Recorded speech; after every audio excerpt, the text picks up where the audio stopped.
Hi, I'm Mala Singh. I'm the head of people for Minted.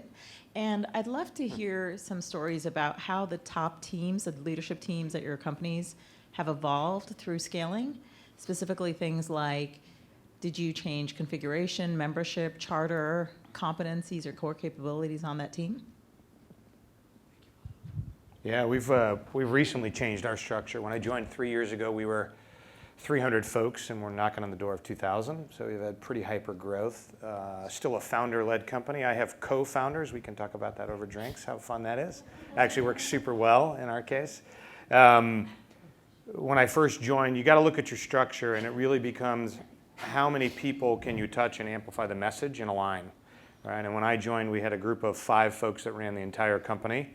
And we now have a group of 25 folks. So actual structure of bringing in more leaders, the mix of those leaders driven by our footprint, right? New locations we've popped up. We're a product-led company, some more product and engineering leaders in a shift of mix. So making sure you think of that ratio of your ability to have a pulse on the organization, align and move work and messages both ways was a structural shift for us.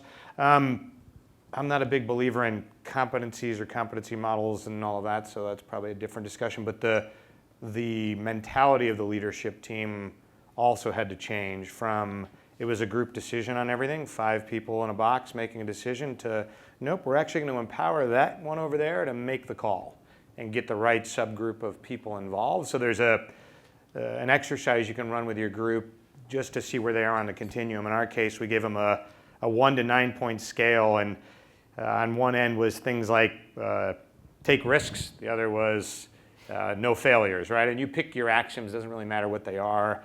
And we actually asked the leaders to say, where do you see us today and where do you want to go? And it teases out who in your cohort is on what extremes, and do you have some collective sense of how you want to mix the way you lead? So it's a softer side of how you operate and make decisions that I find maybe more important than hard skill differences as you scale.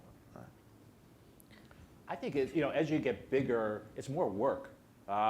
So I have a fresh example. I have a new boss as of last week. We had our company was founded by a gentleman, a brilliant guy who really built a fantastic technology. He was running sort of the development side, and he was CEO and chairman, and he decided to bring in a new CEO to handle all the day-to-day operations, because I think as you get bigger, some of all the communication, all this culture stuff, all of the just running the business does absorb more cycles, and so you need that balance of talents and just time in the day to be able to handle all of that. And I think that becomes a critical thing as you try to scale to high level.